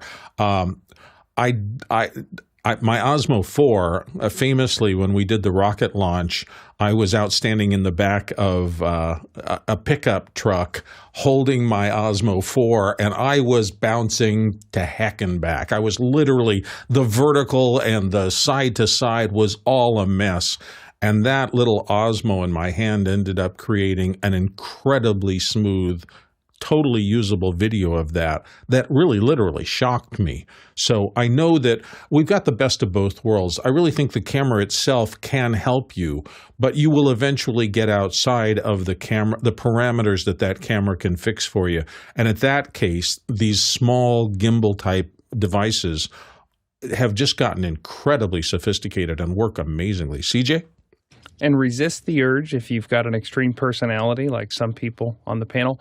If you go ahead and you put it in an RS2 or an RS3 and you go a little overkill on the gimbal, it's going to be a little trickier to balance. This phone is so light that if you end up getting a heavier duty gimbal, the balancing is a really, really delicate act. Yeah, I've noticed the same thing. The time in the first the first time I used a Steadicam, it took me literally 45 minutes to an hour to come anywhere close to having the rig stable enough to get anything out of.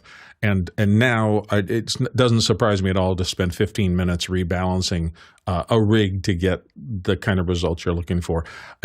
The phone, on the other hand, you turn it on and it's just kind of there and it's working, and it'll get you to a point, not all the way there, but to a point. Let's go to the next question. Like Potter in Hanover, Germany, would it be nice if the app would allow us to get a photo? Will it come in the future? I've tried to do that a few times, and in fact, on that same shoot where I was using the gimbal in the back, I occasionally stopped and hit the photo button to do that. The problem is that it doesn't do both simultaneously. Either the sensor is sending out live video, or it's stopping and grabbing a full frame, much higher resolution photo. So every time I did that in the middle of something, I would get a pause or some kind of break in the smooth action. I don't think that's ever going to change. I think at some point they made it as fast as possible to go from one mode to the other, but you still are going from one mode to the other. So in the back of my mind, I think if you're shooting the video with 4K and you want a higher resolution photo, you kind of have to stop for a moment and do that. Alex? Yeah, I think that there's a lot of great photo apps out there. This is definitely a video app, you know, like, and maybe they'll go into, I don't think that Blackmagic's area of strength is necessarily still photography. So look at Halide, look at a couple other, there's a bunch of other pieces of software that really focus on still photography. And the great thing about your phone is that you can jump to Halide and now you have all the possible things you'd want to take photos with. Like I don't understand some of the crossover. Like if Blackmagic tried to go into still photography, I'd be like, oh, this will be hard. Halide is talking about trying to go into video, and I was like, I don't think that's a. I think you might have you might have thrown the ball to where the receiver was 3 months ago, but I don't know if the receiver's there anymore. So I'm a big fan of Halide. I'm not sure if their Keynote app is going to necessarily. I don't know what they're going to do to make it different that makes it worth doing, but we'll see how that goes. Let's go to the next question. Tony Mobley from Newman, Georgia says, I'm using Michael Forrest Shoot Pro right now as a primary camera app on an iPhone XS Max. The benefit is control from another iOS device. Is this coming to the Blackmagic Camera App? Alex? I think fundamentally we don't know. It seems like an obvious thing to add is have one phone pair to the other one. And, you know, I think that they put out what they could do stably. But I do think that this is still an advantage. Filmic has this, and it's still an advantage that Shoot definitely. I think Shoot's got a couple advantages. The remote control, the being able to draw on the screen. So those are a couple things that Shoot's going to give you that you're not going to get with the Blackmagic app currently. And I will also say that the Apple default camera app, I use that on my iPhone a lot, and I use a little camera app on my watch. And I, all the time, am putting my phone on some kind of a gimbal or pole or something and activating either video recording or still shooting from my watch. And in that type of near-field control of one from the other, it works pretty well. I find myself shooting like that in a lot of event coverage kind of things where I'm out there and I want a different thing. So I either toss my phone way up or maybe put it down at the ground and I don't want to kneel down in the mud or something like that. And suddenly I'm on my watch controlling the camera and it's really useful. Next question. Aaron Giancarlo from Flagstaff, Arizona asks, how's the audio for this app? Usable or use an external audio device? Alex? Well, you have the microphones that come with the phone. So, you know, so if that's what you're going to use there. But what I will say is that there is a lot of control over what type of audio source you want to use. And so one of the problems that you have is that a lot of iPhone apps will say, let me connect this real quickly here. A lot of iPhone apps will just automatically grab whatever is quote unquote headphone. You know, like this, you know, are we using this now kind of thing? And if you look at what this does is you have here, you can decide what you want. Right now, I don't have another audio source, but because I'm using USB-C, you know, I obviously can record, I can decide how I'm going to record that audio format. I can decide, what kind of channeling that I want to do here, up to 4 channels. Sample rate, I can even have how I want to do audio metering. So there's a lot of options here that you don't see in most other devices. And so this does give you a lot more control than most of the other cameras that are out there, most of the other camera apps that are out there. And so, for me, the way I'm approaching this is going to be, I'm building a rig right now to see how far we can take this. You know, I built the first rig. I think I might be the first iPhone rig builder ever. Like, you know, for video, if you go to my channel on YouTube, you'll see one built 15 years ago when the 3GS came out. And I built it like 20 minutes after I took it back from the store. So so I've thought about this for a while, and I'm going to build a rig out for this. What I will say is that I'm going to probably put a mix pre in, you know, so this is going to have a mix pre mounted to the rig below it. And so then I just have regular XLR ins and I'm just feeding that all into the system. So I'll let you know how that goes as we start to build that rig out. This is the beginning of us talking about this. As we start to build the rigs out, we'll start showing them. And I do think there was a watershed moment when they decided to dump the Lightning port and go to USB-C to keep all the European folks happy, those regulators. I just want to make sure, I want to underline this. The European regulators had nothing to do with this. Apple had been going to USB-C for years. Like they had moved their computers, they had moved their iPads. What they were doing is getting the EU to slow down. All they were trying to do is get EU to go slower so that they would do it in the time frame that they wanted.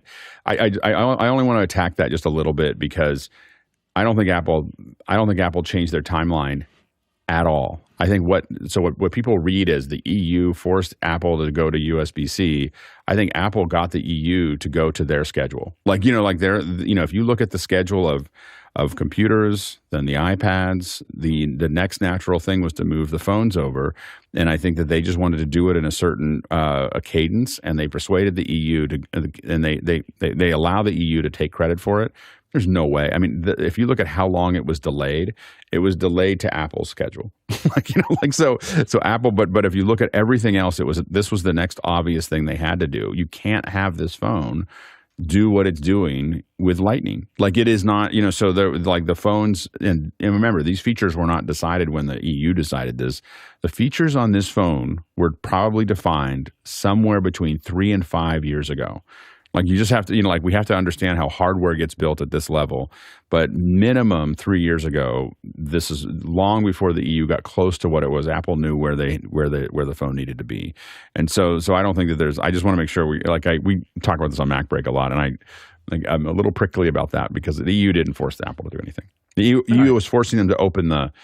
I do think that Apple is having to respond to the whole app, opening up the app stores and everything else. The EU is getting that. But in the USB-C thing, I think Apple just persuaded the EU to last long enough they kept it in courts and they did everything else to last long enough that they could draw it out. So anyway. Bottom line being we have a much better port in the 15 going forward than we had before. And so hopefully that's going to lead to a lot more external capability. And again, this is the camera, all the stuff we're talking about in production is not viable without a USB-C port. Like none of the features in this camera, as it comes to a professional camera, would have been at all useful for people if it was still being funneled through a Lightning connector. Jason, you had thoughts? Yeah, I just wanted to add, as far as audio is concerned, it's really nice that it gives you the option of capturing LPCM, AAC. That's really handy.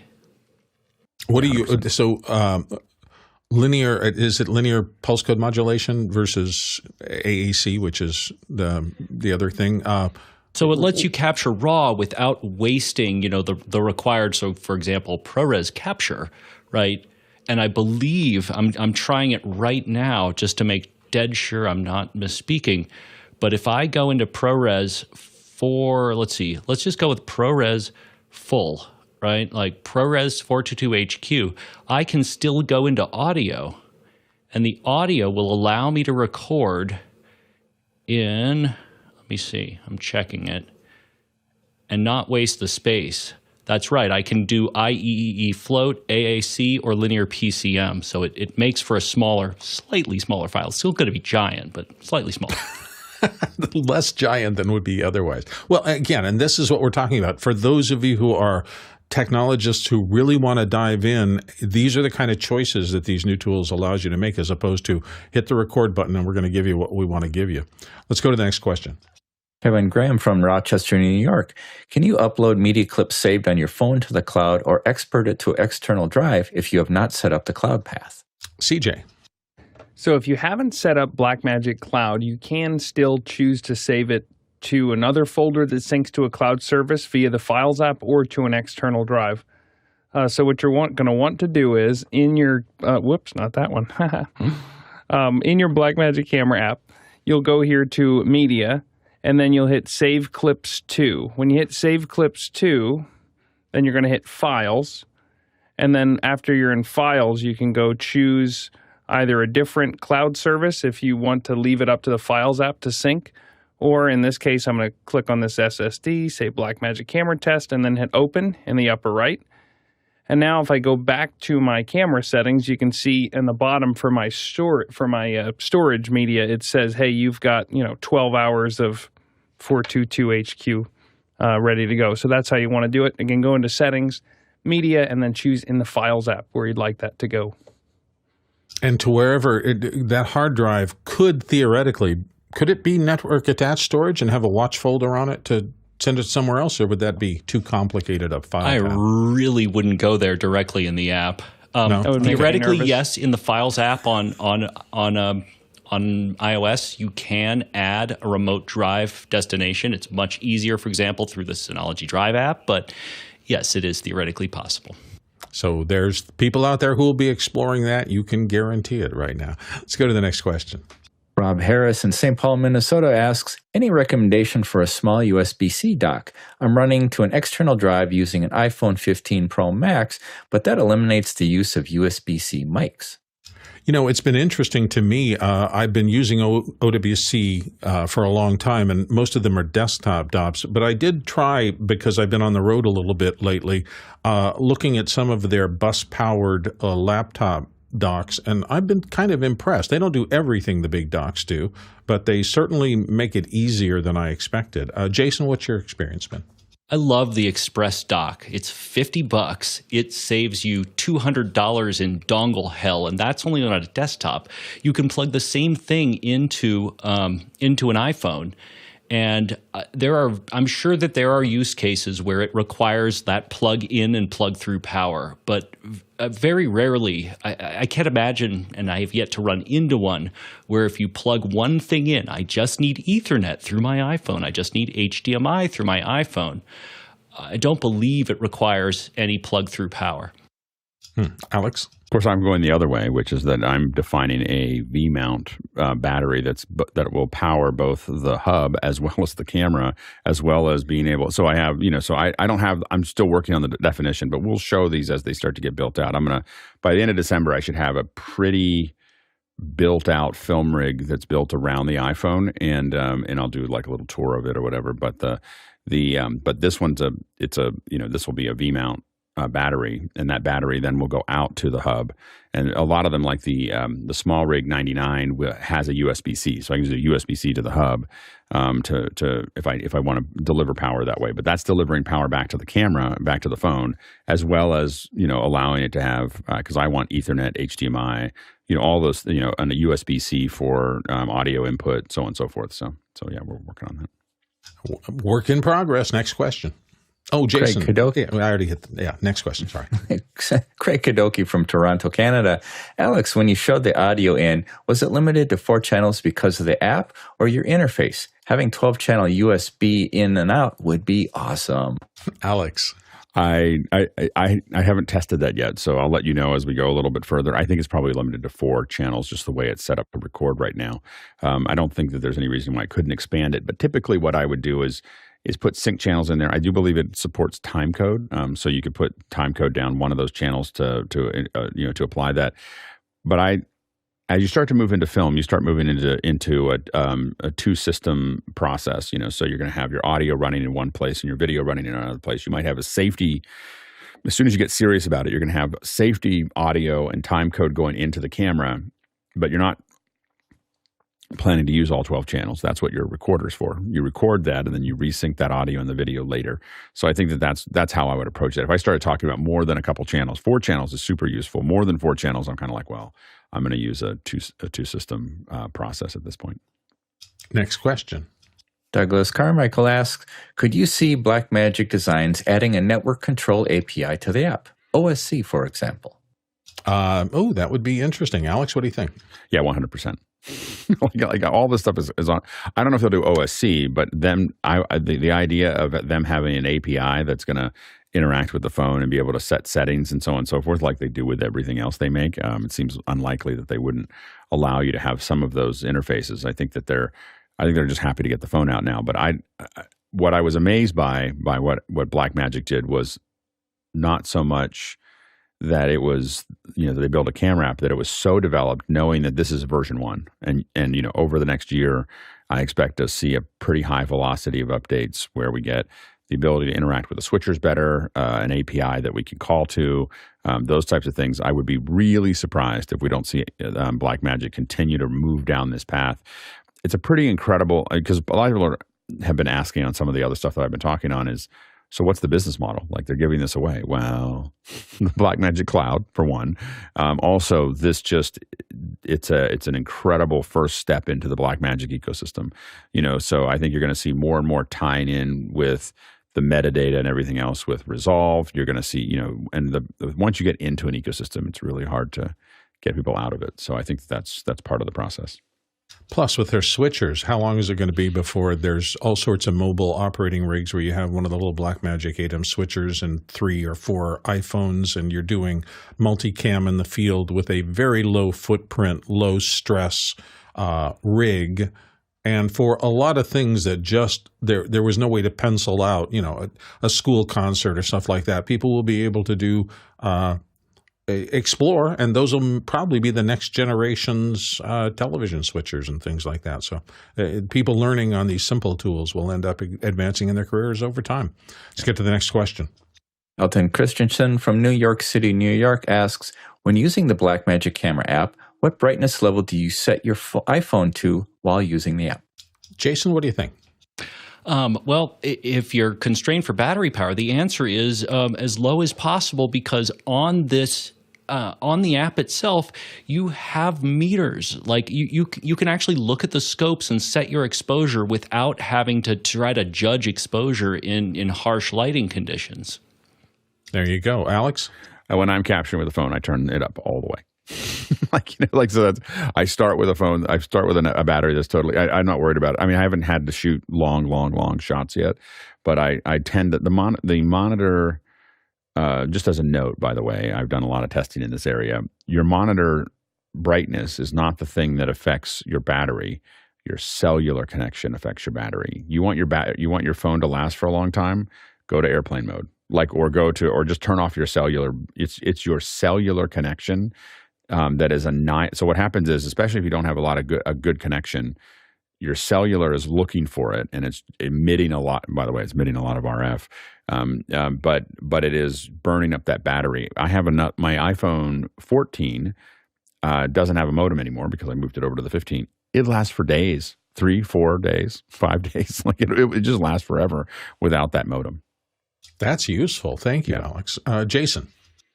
Alex is 100% right. The cellular is always going to use more power than the screen, but ideally, but I'm saying they both not use more a fair power than bit. the screen. Not more power than the screen. It uses more power than everything else on the phone combined. Like it is the power beast. That when you actually when you actually test it and turn things on and off, it's amazing. Background app refresh and network refresh just kills it. Yeah, interesting. Next question. Juan C. Robles in Mexico City, Mexico. On an iPad, the record audio as setting, I'm seeing a 4-channel mode. Interesting. So there's always been a lot of audio pathways that sometimes I never enable. Alex, have you played with it? So I think what'll be interesting to see what happens when we plug in something like a mix pre, which I haven't done yet. So I'm working on building the rig that would allow me to do that. And so the mix pre will be attached to the bottom of the phone. so we'll see how that turns out. Yeah, if you can record video in 4 separate tracks of audio, that's going to be fabulous for panel discussions and things like that. A lot of sources where you need more than 1 or 2 audio inputs. Jason? It's not just the iPad. You can do the same thing on the iPhone 15. Record audio as dual mono, 4 channels, or mono, just straight away. Nice. Guy? Yeah, I'm waiting for him to add the little option to accept UVC camera inputs, and now you just plug the ATEM switcher right in, and that'll be really cool. So that'd be incredible. The world's changing. Next question. Jeff Cohen from Miami Beach, Florida. Has anyone tried this with external lenses like the Moment lenses? Well, a lot of us have used the Moment lenses. They're really good. I don't use them all the time just because I think they're a little unwieldy, but they make quality things. Alex? Yeah, I'll be testing them next week. So I have a couple of Moments on the way right now, and I'm going to use the small rig, the one that fits on the phone. I said I'm getting both, the bigger one and the smaller one. they have the same bayonet that the small rig should take the moment lenses. We're going to find out, and so it's a pretty simple connection, but it should take it. Here's why you want to think about using those lenses. The highest quality, the 24 millimeter quote unquote 1x, is the highest quality sensor that's on the camera. It is not the same. The other lenses are not the same sensor. So when you go to 2x or 5x or 0.5x, those are not the same quality as 1x. And so as you get into quote unquote filmmaking, or iPhoneography or whatever, you're going to spend a lot of energy focused on that single lens, the 1x sensor, and adding lenses to it to get the most out of the camera.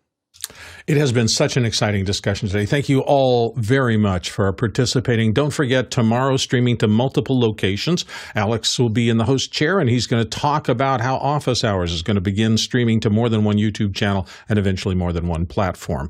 Thank you so much to everybody who's involved in this show, to the panelists for showing up and donating their time to answer questions every day. So appreciative of that. This show wouldn't be possible without them, nor would it be possible without those of you who are watching, to our many producers out there who add these questions into the queue every day. We really appreciate you.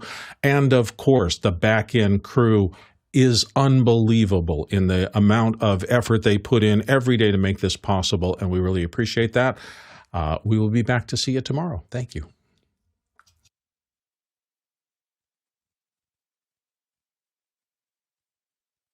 Totally just plugged my iPhone into the ridiculously large Thunderbolt Go dock, and it worked seamlessly and perfectly with Thunderbolt 3. Now that we've tweaked all of our Blackmagic settings, don't forget to export the preset so you can save it for next time and flash it onto another phone. Powerful.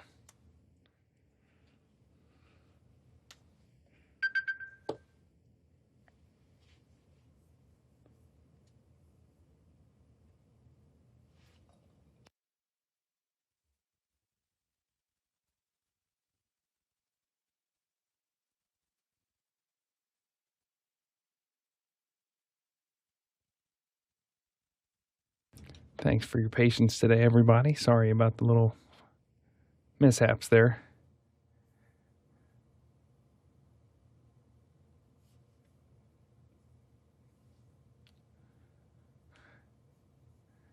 Hope I didn't